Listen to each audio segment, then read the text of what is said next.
कवि गोसाई जी तुलसीदास जी ने मानस में दरअसल लिखनी है, गौड़ कृपी ध्यान देवे। कार में प्रधान बीसी करूं राखा,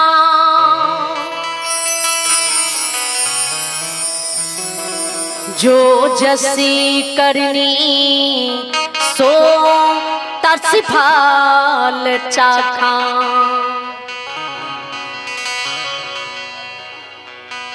हे बाबू या मावन ध्यान देवे, विचार करबे।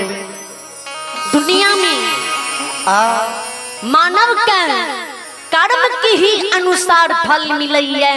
जे जहन कर्म करी है परमात्मा वही मानव के कर्म की फल रही है। आइए एक श्रद्धालु के नाम सुनी। आइए अभी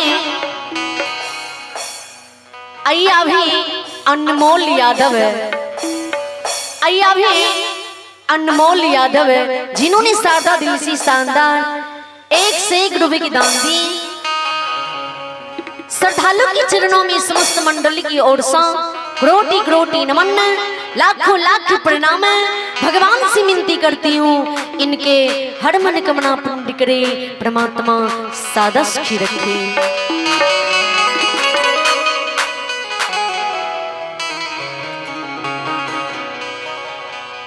कवि दरअसल लिखनी है,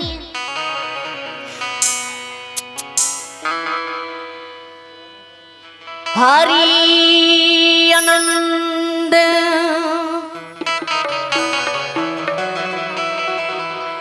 हरि कथा अनंता,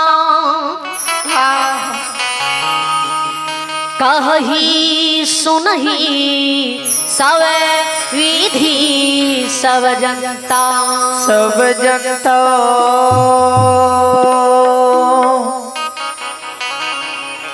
हरि के रूप आनंदीय, हरि के रंग आनंदीय, हरि के भक्ति आनंदीय।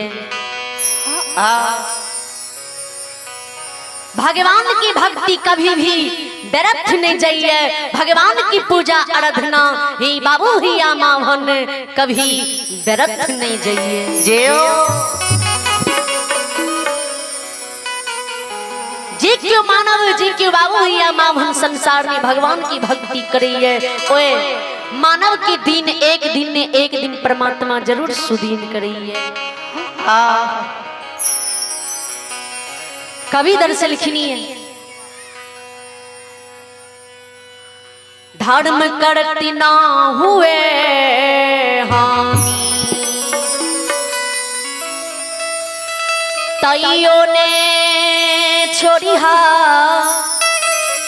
धर्म के बानी।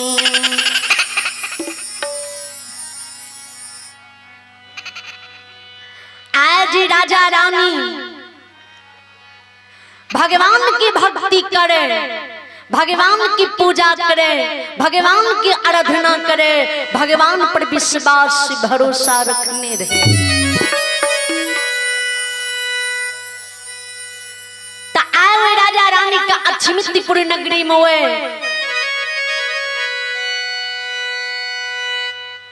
घून के खर्रल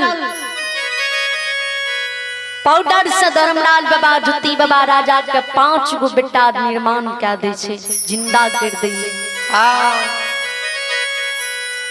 किया। तो एक दिन 2 दिन लाश रखे के बाद देखे हुए जे लाश महक जाइए, फुफड़ जाइए। अब 12 बरस राजा वे मरल बेटा के रखने रहे। चंद्रावती का नई स्वामी खिया गुरु बाबा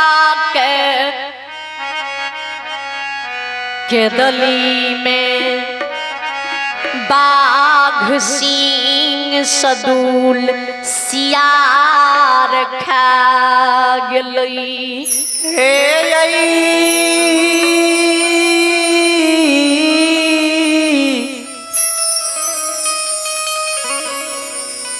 ठाकुर जी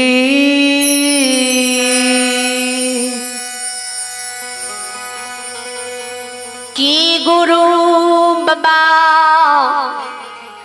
गंगा नदी में डूब के मोर गेलई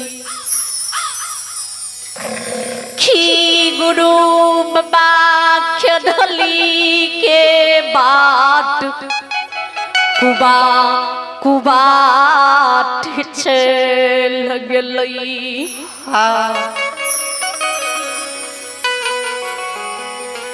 की गुरु बाबा स्वामी के दुली से घुर के जन्म भूमि पोपी नगरी के चल गेलई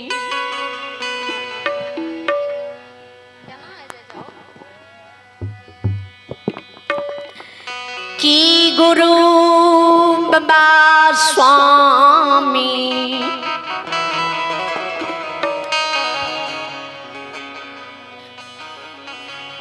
गुरु के गोसाई गुरु सतपुर के बलास में सुई तगलई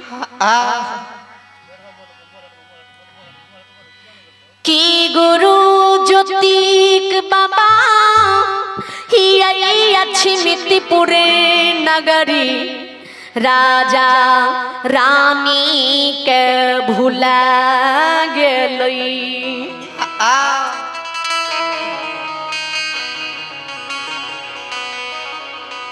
स्वामी जो गुरु की खसी खाड़ बिनु जल बिनु मर जेताई ने ते गुरु के कलंक स्वामी अछमितिपुर नगरी में लग जेते से नहीं ते तुलसी के दल ला लियो अहाँ ये अछमितिपुर नगरी से पोपी नगरी के चल जाओ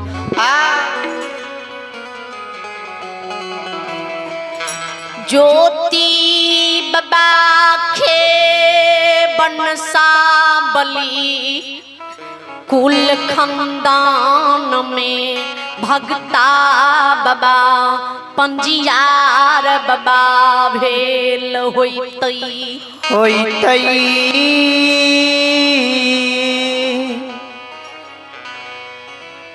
भगता बाबा के तुलसी दल स्वामी दादब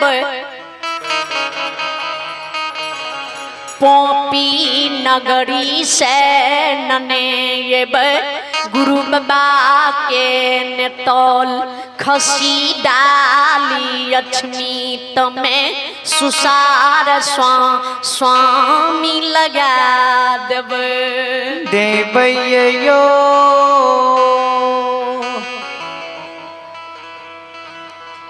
जो गुरु ज्योति बाबा के दिल्ली से आयल होते त गुरु ज्योति बाबा के स्वामी यहाँ तुलसी की दल दा देवे चरण पर गुरु ज्योति बाबा के यहाँ गिर जेबे चरण पकड़ के गुरु ज्योति बाबा के पोपी नगरी में स्वामी यहाँ बसबे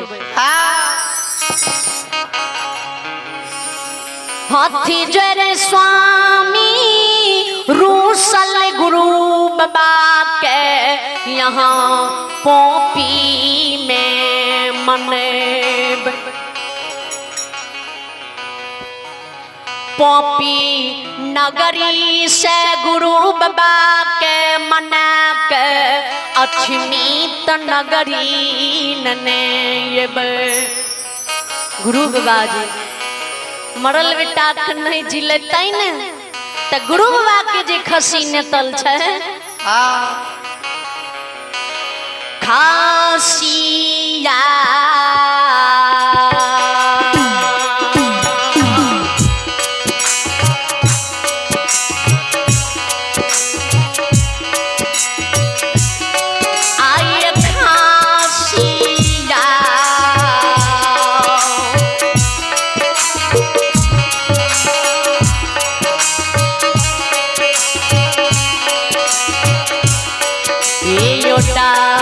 डालिया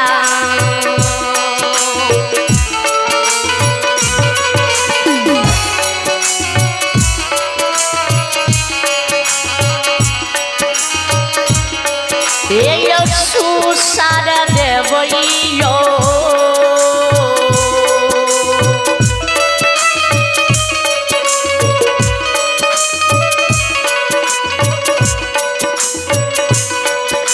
बिया हुए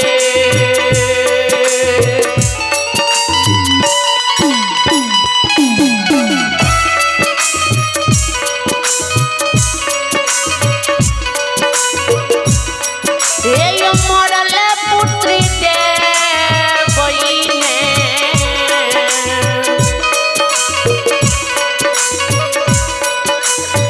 गंगा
चंद्रबली राजा जी रानी की बचन की सुने चंद्रबली राजा रानी आंख के आंसू की पोछे रानी चंद्रावती की दिल में धैर्य दे ए दुलारी आया हकीकत में गुरु बाबा के 12 बरस के दिल्ली में पुरले लेकिन गुरु बाबा के नए केदली में बाघ खल के नए गुरु बाबा गंगा नदी में डूब के मरले नए गुरु बाबा केदली के बात को बात गले नए गुरु बाबा केदली से घूर के पोपी नगरी के गले नए गुरु के गोसे गुरु सत्यपुर में सुतले नए गुरु ज्योति बाबा अछमित नगरी की सुरता भूले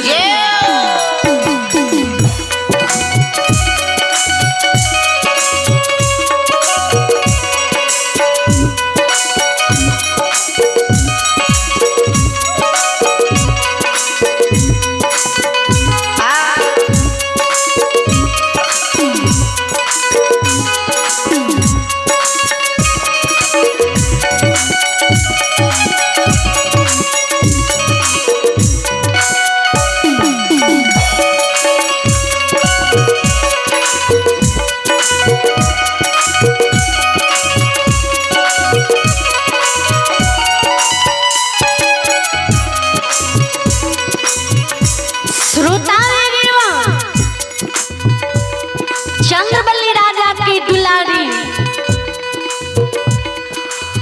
रघुकुल रीति सदा चली आए प्राण जाए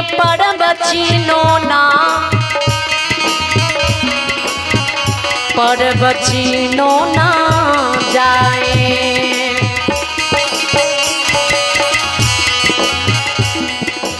रघुकुल के परंपरा ये जी सिर कट जाइए लेकिन बचन नहीं जाइए।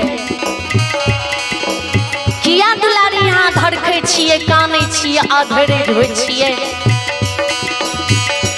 गुरु बाबा पर भरोसा करू, विश्वास करू। भगवान के घर में देर छै से अंधेर नहीं है। आ गुरु बाबा के 12 वर्ष के दिल में पुरलै है। गुरु बाबा के दिल की दुख भोग के आवे होते। आ गुरु बाबा पहले या पानो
राजा पानी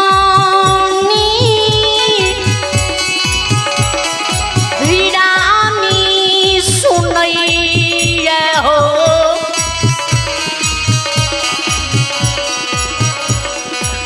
आँख से भगली के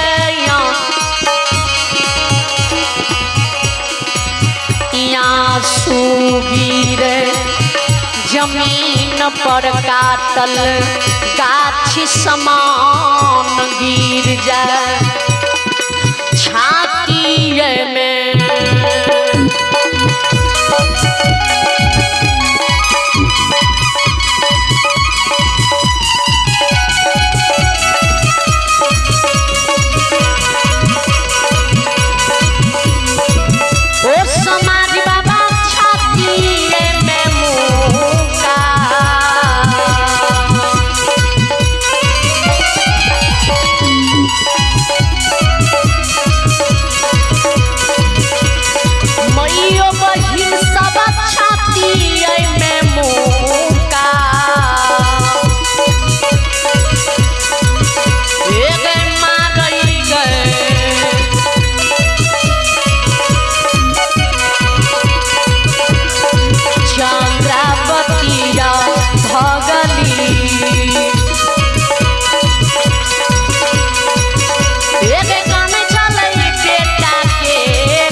श्रोता भगवान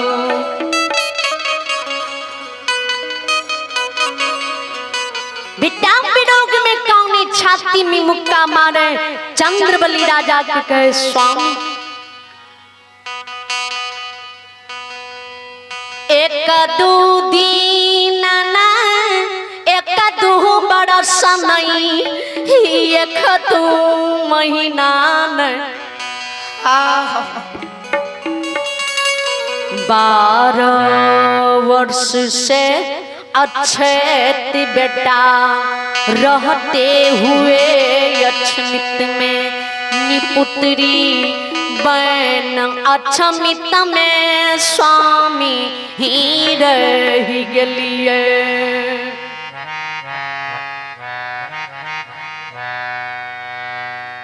एक दो बेटा ने अच्छा 5 बेटा रहती हुए निपुत्री बनकर रह गलिए। अक्षमित की दामा सौर समाज की उल्लंघन ताना सुन के जिंदा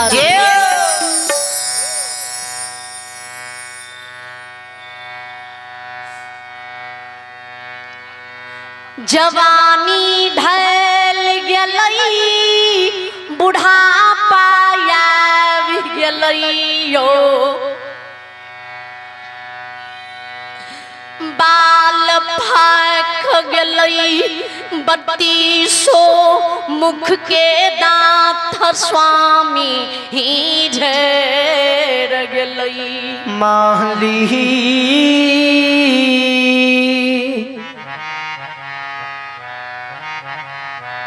पैरुख के थोर बन गली शरीर के चमरी स्वामी ही घबुच गलई।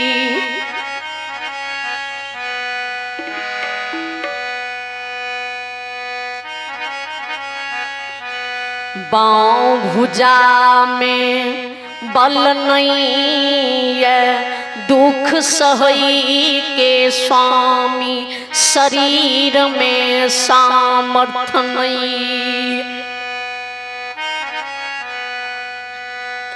हियावई बुढ़ारी भेष में दुख बर्दाश्त नहीं जाइए।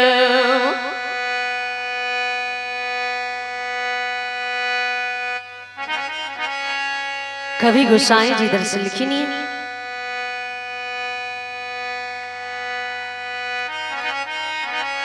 आया है सो जाएगा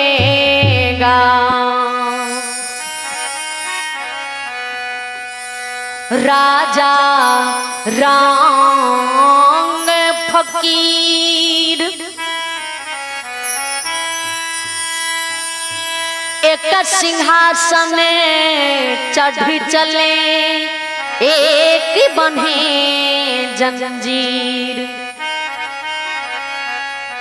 विचार करवे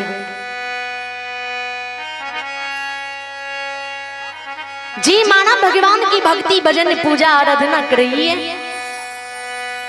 ओई मानव की जी अंत समय आवई है तो वही मानव की परमात्मा अच्छा मुक्ति दी है। वही मानव के लिए परमात्मा घर से रथ आवई है वो मानव जा परमात्मा के अंग में समावई है।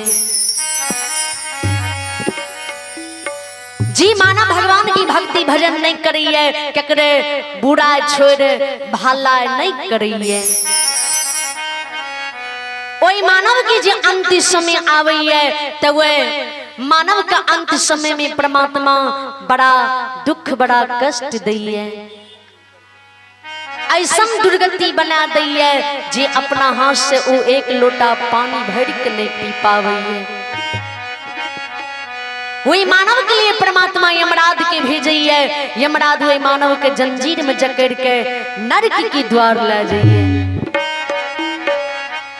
यही गोसाई जी दर्शन खिनी है जी आया है सो जाएगा राजा रंग फकीर एक सिंहासन चढ़ चले एक बन्हे जंजीर।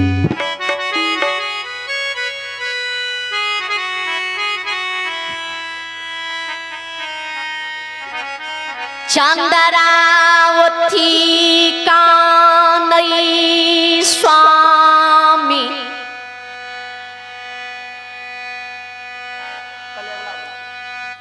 कथिले भगवान हमरा सन के कुल कलंकी नारी के नारी कोई में जान मंदल कई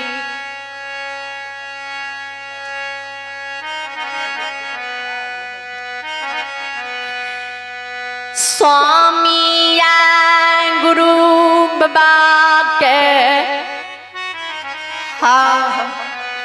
12 वर्षी पुरलई अभी तक क्या दली से नहीं अइलैयो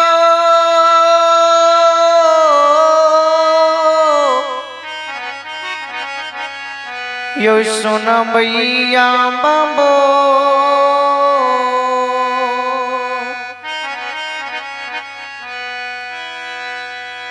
के कराई अछमी तमें यही दुख के कुशाल सुनईब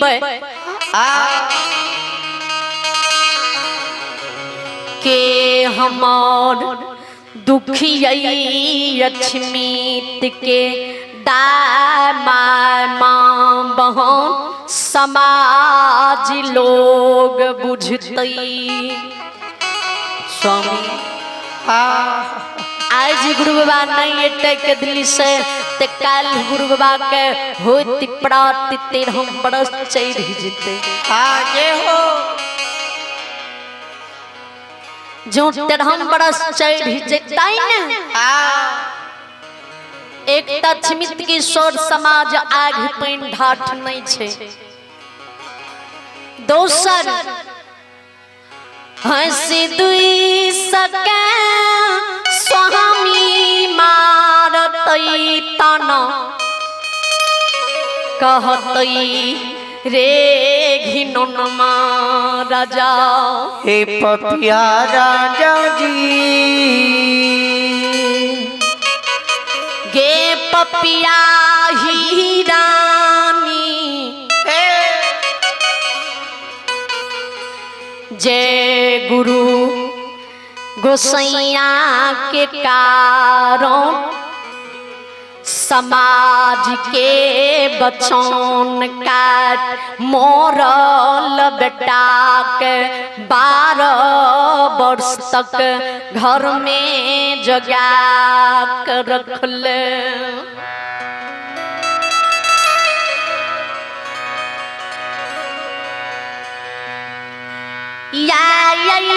अछमी तमें मरल बेटा मरले रही जई तो